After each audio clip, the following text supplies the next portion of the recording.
जमीन को भी बेचने का काम किया, बालू को भी बेचने का काम किया, लोहा को भी बेचने का काम किया।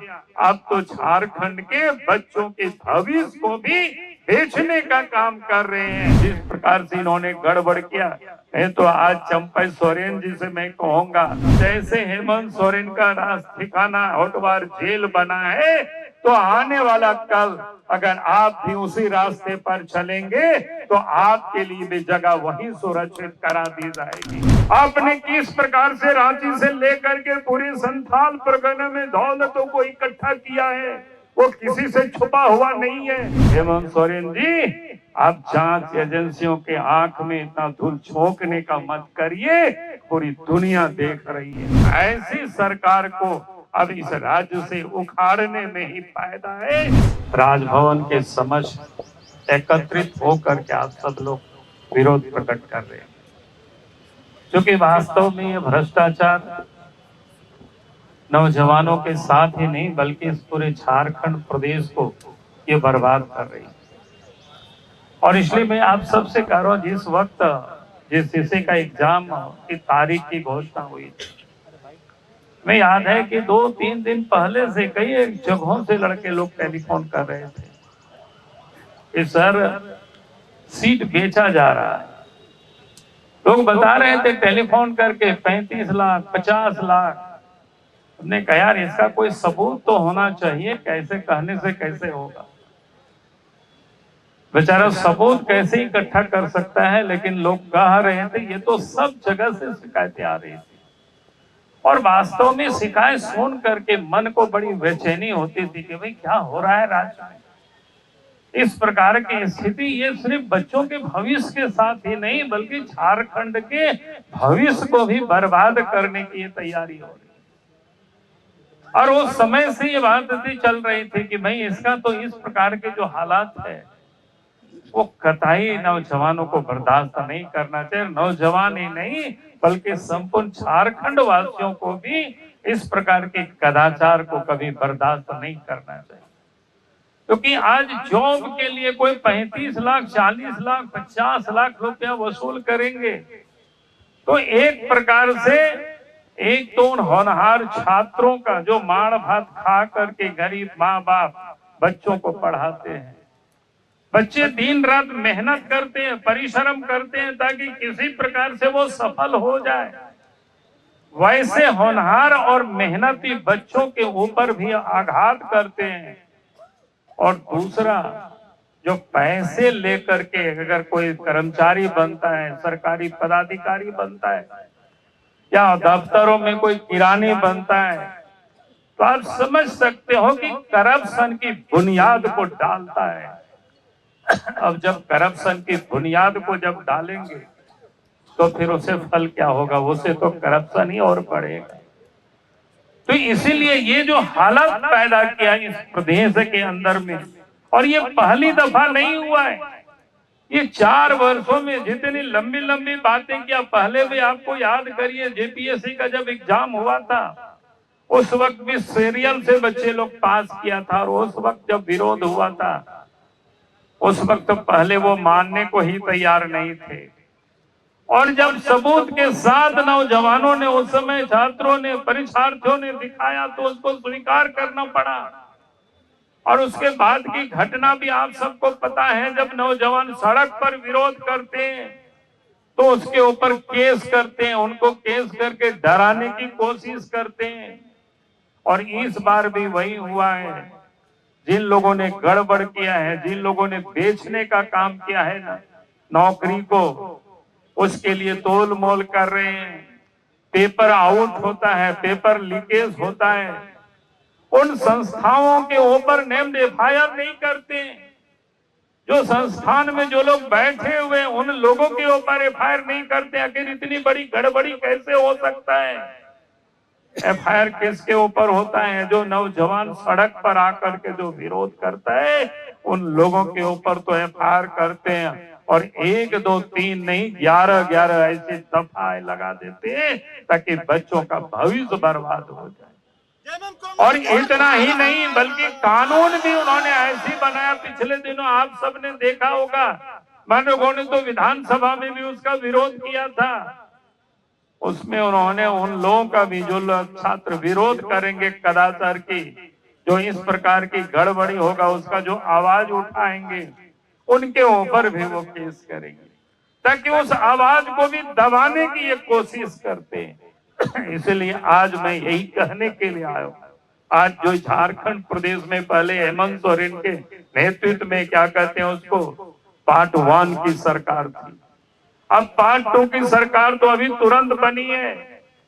लेकिन ये क्या करेंगे, ये तो लोग कहते हैं ना, पूत के क्या कहते हैं, पूत के पांव पालने में ही पहचाना जाता है। तो अब तो ये पहचान में आ रहा है, जब इतना बड़ा घटना घटा है, 6 लाख से अधिक लड़के इस एग्जाम में शामिल हुए थे, दूर दूर के गांव से लोग आकर के मेहनत करके शामिल हुए, तभी एक छात्र का भी उल्लेख कर रहे थे, तो आप समझ सकते हो। लेकिन इसके बाद भी उन एजेंसी के ऊपर नेम्ड एफआईआर नहीं किया गया, उस जेसीसी के चेयरमैन, उसके वहां के पदाधिकारियों के ऊपर एफआईआर नहीं किया गया।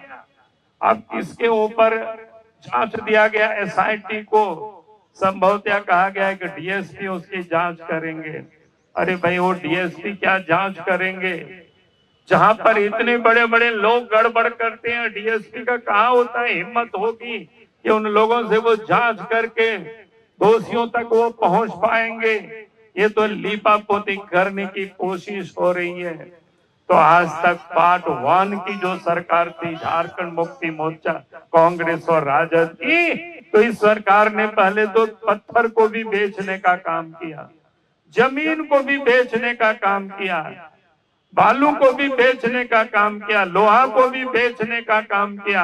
अब तो झारखंड के बच्चों के भविष्य को भी बेचने का काम कर रहे हैं। तो ऐसी सरकार को अब इस राज्य से उखाड़ने में ही फायदा है, और उसके लिए हमें लड़ना पड़ेगा, क्योंकि आज इस प्रदेश की ये हालत इन लोगों ने पैदा कर दिया।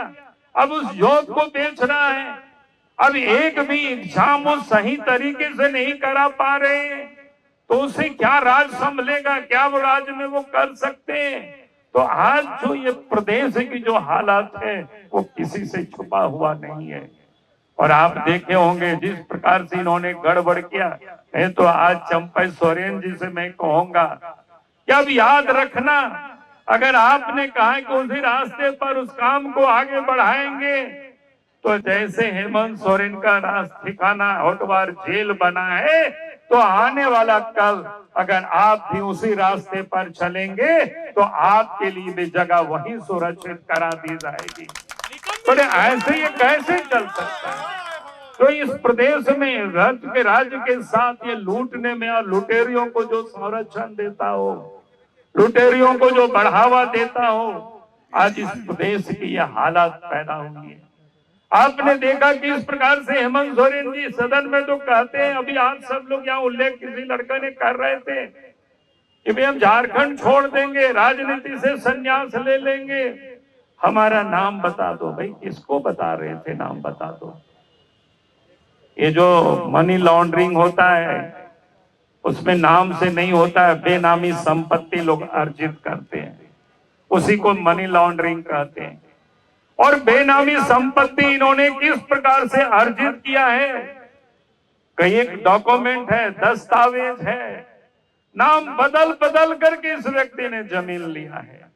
हेमंत सोरेन का नाम हम सब लोगों ने सुना है, बसंत सोरेन का नाम हम लोगों ने सुना है, शिबू सोरेन का नाम हम लोगों ने सुना है, दुर्गा सोरेन का नाम हम लोगों ने सुना है। लेकिन नाम बदला तो कहीं कुमार लग गया, नाम बदला तो कहीं प्रसाद लग गया, नाम बदला तो शिबू नहीं शिव हो गए। क्या बताएंगे ये? भाई आप नाम बदल बदल करके दूसरों के नाम से आप करते हैं। आप कहते हैं मेरे नाम से वो 8.5 एकड़ जमीन नहीं है, आपके नाम से होता तो फिर दूसरा केस होता, मनी लॉन्ड्रिंग की नहीं होती।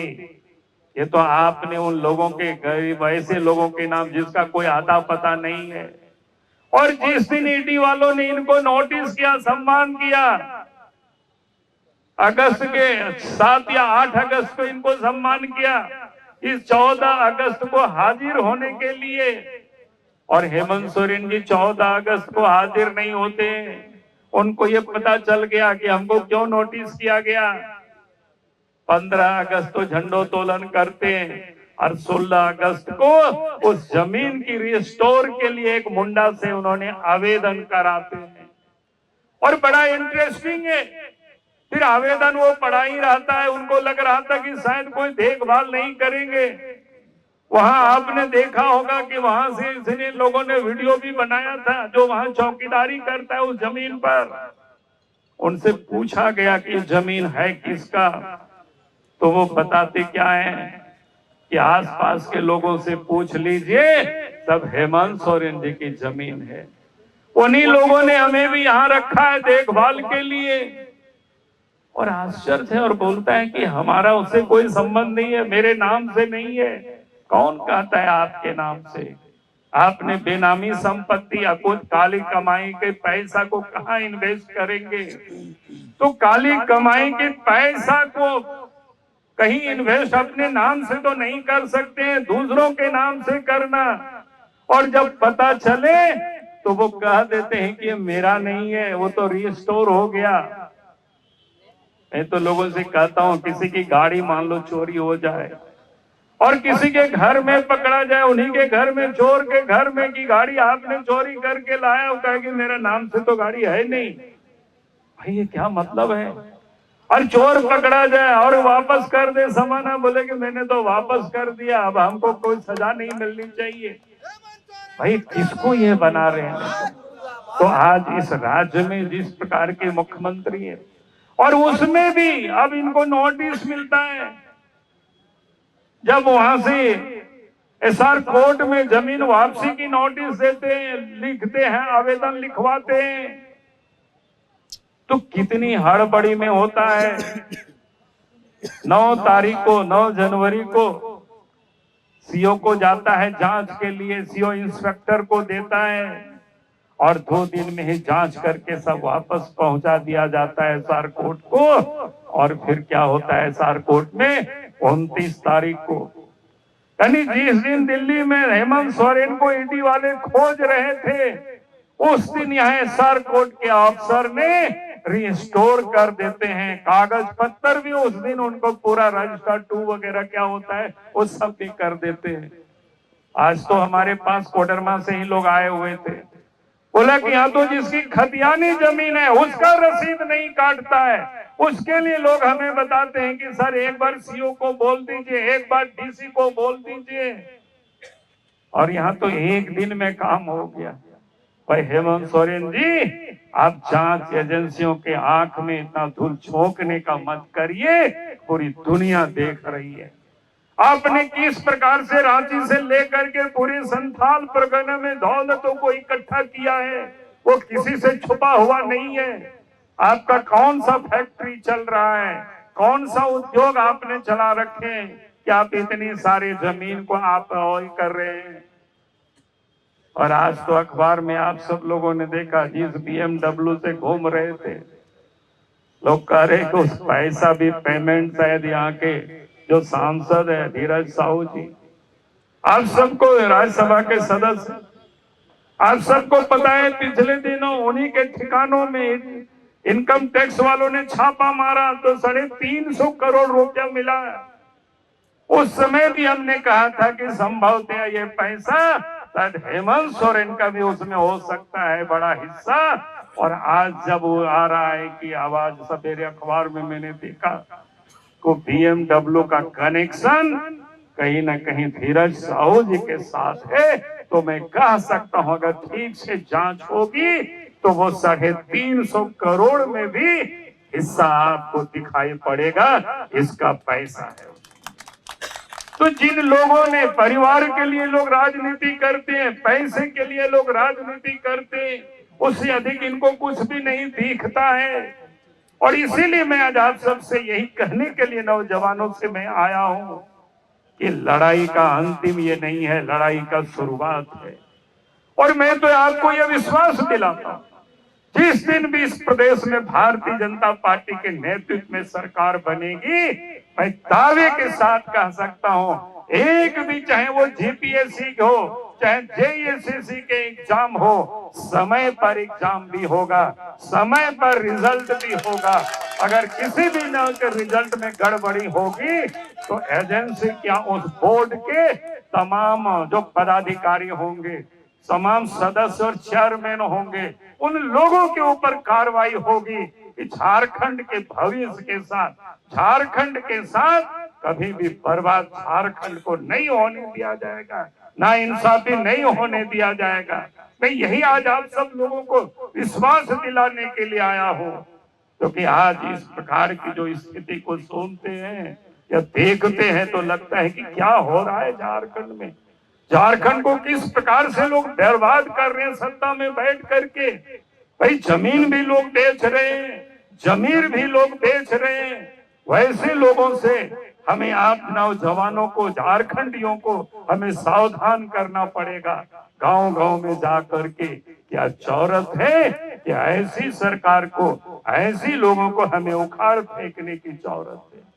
तभी ये झारखंड का भविष्य सुधर सकता है, तभी झारखंड के नौजवानों का भविष्य ठीक हो सकता है, तभी लोगों को अवसर मिल सकता है।